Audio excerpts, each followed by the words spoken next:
जय Shri Swaminarayan. Standard 9 social science, chapter number 4 national movements in India. All the students of standard 9 welcome in my lecture. Dear student, I continue chapter number 4 national movement in India. In our previous lecture we have discussed I have explained about the Jallianwala Bagh massacre, parliamentary reforms, arrival of Gandhiji, revolutionary movements in foreign countries, in Gujarat, in all over India, and many other points. Today I am going to explain about the non-cooperation movement. It is very important. This is very important moments in the history. Bharat के इतिहास में एक महत्वपूर्ण ये movement था, है ना। वैसे तो सभी मूवमेंट जो है अपने आप में अपना महत्वपूर्ण रखती है, लेकिन हम यहाँ बात करें non cooperation movement. Non cooperation का मतलब होता असहयोग आंदोलन। बिल्कुल बहुत ही अच्छी सी बात कि यदि किसी व्यक्ति को हमें बिना बल के प्रयोग किए हुए उसे भगाना है तो उसे किसी तरह का सहयोग प्रदान न करें। Why the British stay here? British क्यों रुके हुए थे? तो उसके पीछे कारण तक सपोर्ट कौन था? इंडिया का, इंडियन पीपल्स का सपोर्ट था। Directly indirectly Indian people support दें। अगर उनकी वस्तुएं नहीं खरीदते हैं तो उनको किसी तरह का सहयोग प्रदान न करते हैं तो सीधे स्वरूप में उनको बिना बल के, बिना किसी ताकत के वो चले जाते हैं। तो अब देखिए यहाँ ये non cooperation movement, not to support, not to cooperate, है ना, not to cooperate the Britishers, किसी तरीके से ब्रिटिश को सपोर्ट न करता नॉन कोऑपरेशन मूवमेंट था। तो देखिए ये Nagpur conference gave the approval of non cooperation movement in December 1920। अब देखिए यहाँ इज वी एवरीवन नो, जैसे कांग्रेस का आफ्टर इस्टेब्लिशमेंट ऑफ कांग्रेस के इस्टेब्लिशमेंट के बाद में इन एवरी पार्ट, हर क्षेत्र, हर अलग अलग भागों में हर वर्ष every year there is a meeting, there is a conference. तो ये जो कॉन्फ्रेंस का जो ये नागपुर के कॉन्फ्रेंस के अंदर ये डिसीजन लिया गया, the Nagpur conference gave the approval to non cooperation movement. दिसंबर 1920 के अंदर जो कॉन्फ्रेंस नागपुर में हुआ था, ये इसमें निर्णय लिया गया the Congress made strong demand for independence of India. अब कांग्रेस ने अपनी डिमांड को बढ़ा दिया, स्ट्रॉन्ग कर दी। स्वराज्य इंस्टीट्यूट ऑफ सेल्फ गवर्नमेंट के बजाय मतलब उन्होंने खुद का स्वराज्य, स्वदेश, under the rule of British empire, British rule के। अब उसके अंदर क्या कंस्ट्रक्टिव वर्क किए, इसमें क्या क्या कंस्ट्रक्टिव वर्क किए हैं?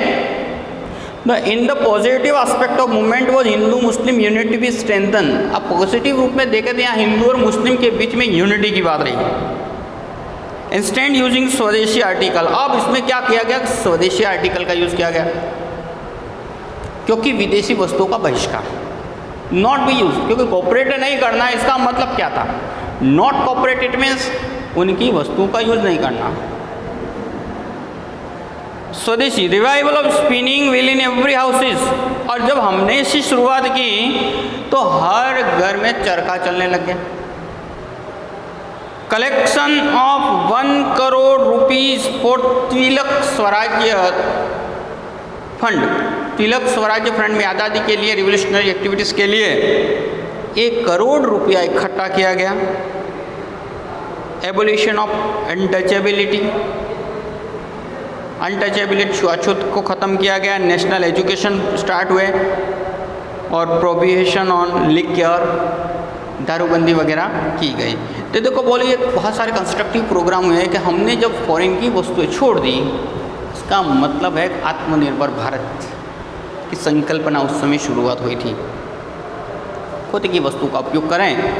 तो नेगेटिव एस्पेक्ट्स के अंदर क्या हुआ कि negative aspect consisted given the government job, लोगों ने गवर्नमेंट जॉब छोड़ दिए, गवर्नमेंट स्कूल्स कॉलेज, है ना, बाइकआउट द लेजिस्लेचर को बाइकआउट किया, resign from government courts, government के कोर्ट से उन्होंने रिजाइन दे दिया, लोकल सेल्फ गवर्नमेंट से रिजाइन दे दिया, boycott foreign clothes and other article government functions title, ये सभी के सभी इस मूवमेंट के अंदर छोड़ दिए गए, लिव कर दिया। तो ये थोड़ा सा नेगेटिव एस्पेक्ट जरूर रहा।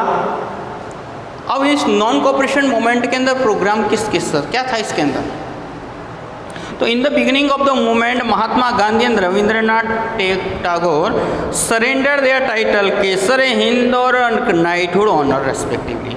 देखो शुरुआती दौर के अंदर महात्मा गांधी ने को अंग्रेजों ने नाइटहुड की उपाधि उन्होंने छोड़ दी, टाइटल दिया था, है ना, he surrendered the title of Kaiser Hind,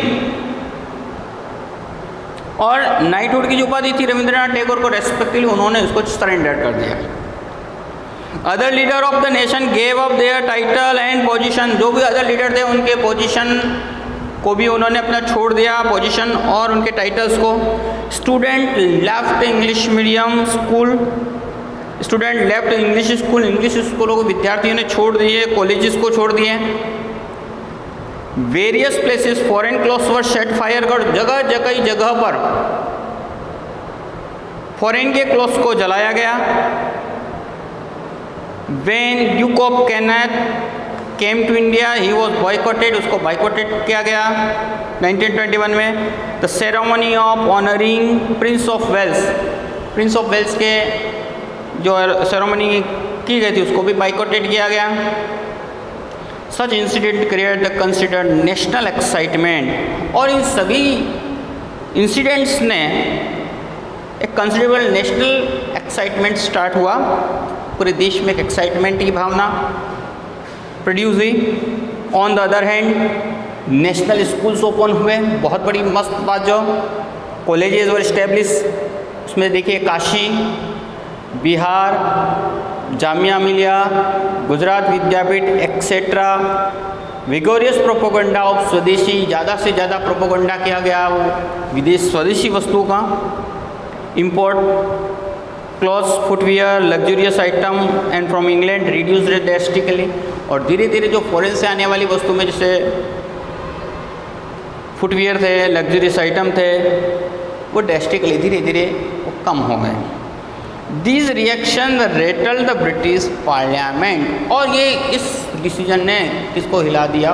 parliament को। The government was shocked by the kind of huge economic loss to England, और देखो बहुत बड़ा नुकसान हुआ, उससे वहाँ की सरकार हिल के शॉक में आ गई, है ना। The government was shocked by this kind of huge economic loss, इस नॉन कॉपरेशन मूवमेंट की वजह से सरकार शक्ति में आ गई। More than 1 crore rupees was collected in Tilak fund के अंदर 1 करोड़ रुपये इकट्ठे हो गए। Many occasions Hindu and Muslim emerge predominantly, कई ऐसे ओकेजन्स हुए जिसमें हिंदू मुस्लिम की मित्रता के लिए या मतलब सपोर्ट्स की बात हुई। The Moplah revolt Malabar between Hindu landlords and Muslim peasants deserved criticise and it was suppressed by British army.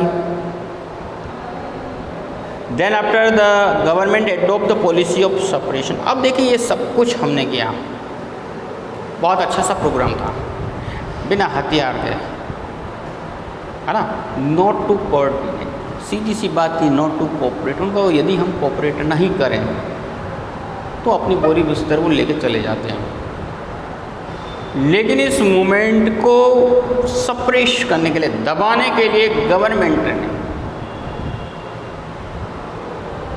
Uncontrollable लाठी चार्ज, अनकंट्रोलेबल का मतलब मर्जी में इतनी लाठी चार्ज किए गए, collective arrest, in human torturing, अमानवीय कृत्य किए गए, unsuccessful attempt to break Hindu Muslim unity were made, और हिंदू और मुस्लिम के बीच में यूनिटी को ब्रेकआउट करने का प्रयास किया गया। तो देखिए इस तरह हमने क्या क्या काम किए।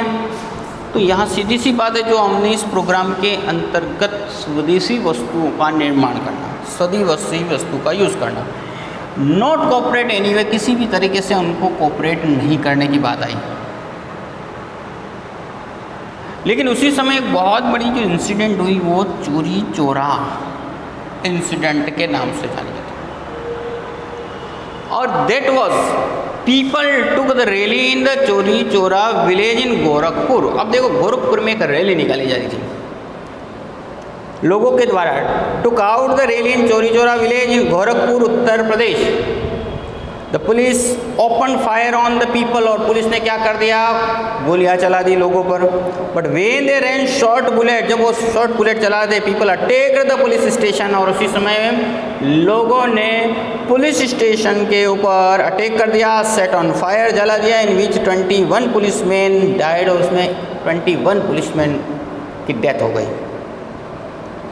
On receiving this horrible news Gandhi ji share, देखो ये जब न्यूज़ गांधी जी तक पहुँची, गांधी जी ने कहा I have commit A Himalayan blunder by giving the tools of the Satyagraha in the hands of the people who do not understand the value of non violence, he suspended the movement immediately. अब गांधी जी ने क्या कहा कि देखो जो लोग सत्याग्रह से चलने का है, हमें किसी तरह की वायलेंस, और जब इस वायलेंस की स्थिति को देखा तो गांधी जी ने एट द स्पॉट इस मूवमेंट को सस्पेंड कर दिया।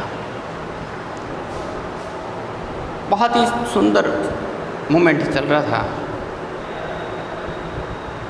इतना ज़बरदस्त मूवमेंट, और ये कंटिन्यू रहा होता तो automatically they run away from to our country, वो यहाँ से भाग जाते हैं। इम्पोर्टेंस क्या रहा, लेकिन ड्यू टू सम इंसिडेंट की वजह से ये बहुत ही अब आफ्टर इट वॉज क्रिटिसाइज्ड, है ना, इस डिसीजन को बहुत क्रिटिसाइज किया गया, उसको बीच में सरेंडर करना।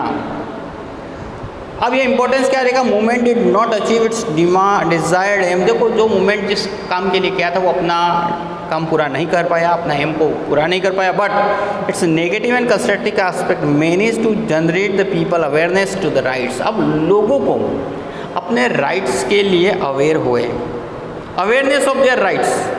Negative atmosphere against the government was created, और गवर्नमेंट के अगेंस्ट में negative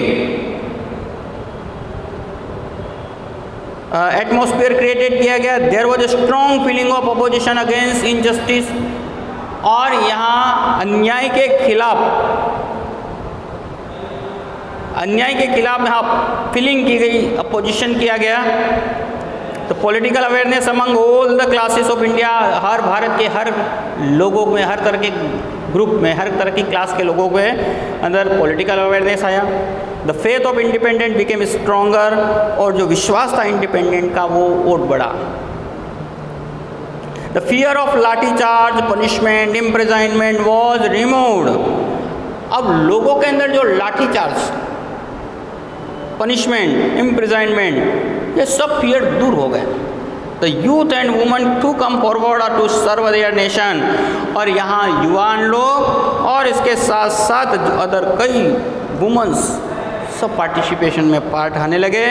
Congress became an organisation of the people, और ये कांग्रेस आम जनता का एक ऑर्गेनाइजेशन बन गई। Schools given national education began, स्कूलों के अंदर नेशनल, राष्ट्रीय अध्ययन शुरू हुआ, मतलब नेशनल एजुकेशन हुआ। Hindi started getting more importance than English, English के कंपैरिजन में हिंदी को ज़्यादा महत्व मिलने लगा। The movement that limited cities, towns, intellectual spread to people and the villages. देखो अभी तक कुछ गांव, शहरों और कस्बों तक सीमित था, लेकिन इस मूवमेंट ने गांवों तक इस मूवमेंट को फैला दिया। तो इस तरह आपने देखिए नॉन कॉपरेशन मूवमेंट के बारे में पढ़ा, 1920 के अंदर स्टार्ट हुआ। अब नाउ है नेक्स्ट में जो लास्ट है आज इस टॉपिक का, Swarajya party. With the purpose to retain national awareness among people, लोगों के अंदर एक अवेयरनेस फैलाने के लिए Chittaranjan Das, Munshi and Motilal Nehru formed the Swaraj Party after withdrawal non-cooperation movement. non-cooperation movement को विड्रॉल होने के पश्चात लोगों में अवेयरनेस फैलाने के लिए, जागृति फैलाने के लिए राष्ट्र के प्रति चित्तरंजन दास मुंशी एवं मोतीलाल नेहरू ने स्वराज्य पार्टी का निर्माण किया। Their purpose was to enter the legislative assembly. अब उनका पर्पज क्या था? Their purpose to enter the legislative assembly के अंदर एंटर करना and oppose the unfair policies of the government, और किसका विरोध करना? unfair policies of the government, government की unfair, गलत पॉलिसीज का विरोध करना। The leader of the Swarajya party also adopted the constructive activities, फिर इन लीडरों ने कंस्ट्रक्टिव एक्टिविटीज रखी। Gandhi ji like abolition of untouchability, Hindu Muslim unity, revival of spinning wheel and liquor prohibition. इन्होंने भी जिस तरह गांधी जी ने कंस्ट्रक्टिव प्रोग्राम रखे थे, उस तरह इन लोगों ने भी शुरुआत रखी। स्वराज्य party contested election in legislative held in 1923। अब देखिए यहाँ स्वराज्य पार्टी ने कॉन्टेस्ट किया था इलेक्शन अब लेजिस्लेटिव हेल्ड इन 1923 के अंदर हेल्ड हुए थे। The candidate of Swarajya party were elected in the central legislative, और उसमें देखिए काफ़ी उनकी विजय हुई थी और कई मेंबर लेजिस्लेटिव में इलेक्टेड हुए थे, सेंट्रल लेजिस्लेटिव में as well as in provincial legislature क्षेत्र में भी हुए। And to got a clear majority, उनको क्लियर मेजोरिटी मिली। It did not get the majority in Bengal but emerge strong party, Bengal में उनको इतना पावर नहीं मिला, मेजोरिटी नहीं मिली, लेकिन एक इमर्ज स्ट्रॉन्ग पार्टी के रूप में इमर्ज हुई। Motilal Nehru was in the central legislative party leader, central legislative party के अंदर लीडर बनाया गया मोतीलाल नेहरू को। And Chittaranjan Das was elected in Bengal provision, Chittaranjan Das Munshi को इलेक्ट किया गया बंगाल प्रोविजन के लिए। Swarajya party disapprove the government budgets, देखो स्वराज्य पार्टी ने क्या किया? डिसअप्रूव करवाया, किसको? गवर्नमेंट के बजट्स को। And proposal to resented unjust policies for the government ने जो अनजस्ट पॉलिसीज थी उसको ख़त्म करने के लिए अपोज किया। It compel the government to consider the problem of people, और उन्होंने जो कंपेल किया गवर्नमेंट को, किसके लिए? To consider the problems of the people, लोगों की समस्याओं के ऊपर। Due to working of Swarajya Party only government had appoint the Simon commission. अब बराबर ध्यान रखना कि देखो वो हमारी देश को आज़ादी की ओर कैसे ले गया, और इसी स्वराज्य पार्टी की वजह से Simon commission was established 2 year earlier, 2 साल पहले गवर्नमेंट ने अपॉइंट किया Simon commission. The Swarajya party function in A discipline manner, देखो जो भी काम कर रहे थे वो डिसिप्लिन मैनर में कर रहे थे। एस्टेब्लिश हाई पार्लियामेंट्री प्रैक्टिस करके जाते थे, बहुत ही high parliamentary practice. It proved British government is India can rule continuously, और उन्होंने ये अंग्रेजों को साबित कर दिया कि भारत देश जो है वो अपने आप खुद क्या कर सकता है? रूल कर सकता है। The education class of India was दस attracted to the Swarajya party, और जो एजुकेटेड लोग थे वो अट्रैक्टेड हुए थे स्वराज्य पार्टी को। नेशनल अवेयरनेस रीइमर्ज, वापस से राष्ट्रीय अवेयरनेस, सचेतता जो है वापस से इमर्ज हुई। And the party played the crucial role in bringing the achievement of independence very near, और इस पार्टी ने हमारी स्वतंत्रता को बहुत पास में लाने का एक क्रिशियल रोल, इंपॉर्टेंट रोल खेला। Bringing the achievement of independent स्वतंत्रता को पास में नज़दीक लाने में बहुत इम्पोर्टेंट रोल खेला। All this indicate the importance of this party, और ये सभी चीज़ हमारी इम्पोर्टेंस को बताते हैं। With the death of Chittaranjan Das, लेकिन चित्तरंजन दास मुंशी की डेथ हो गई इन जून 1925। स्वराज्य पार्टी बिकेम वीक, और उसके बाद स्वराज्य पार्टी कमज़ोर पड़ गई। Some members began support to government, कुछ जो मेंबर थे गवर्नमेंट को सपोर्ट करते थे। While the establish of new party name, एक नई पार्टी कुछ लोगों ने मिलकर बनाई जिसको नेशनल पार्टी दिया गया नाम। दस the Prestige of Swarajya party reduce, और इस तरह स्वराज्य पार्टी की प्रेस्टीज खत्म हो गई, धीरे धीरे कम पड़ गई। In 1926 all its member loss terribly expect in Madras provision, Madras provisions के अतिरिक्त सब जगह हार गई। Bipin Chandra Pal and Surendranath Banerjee even criticise the party strongly, और यहाँ बिपिन चंद्र पाल और सुरेंद्रनाथ बनर्जी ने इस पार्टी की कड़ी प्रशंसा भी की। तो इस तरह the role of Swarajya Party, अभी हमने जो डिस्कस किया कि what was the role of the Swarajya Party, कि स्वराज्य पार्टी का रोल भारत की आज़ादी के लिए क्या रहा, है ना। तो इस तरीके से हम लोगों ने चैप्टर नंबर 4 फिनिश किया। Dear student, write the question answer, question answers को लिखेंगे, आपका होमवर्क है। नेक्स्ट में एज अकॉर्डिंग सिलेबस के अकॉर्डिंग जो भी चैप्टर स्टार्ट करना होगा करेंगे, और read this chapter and prepare this, write the question answer, homework है आपका।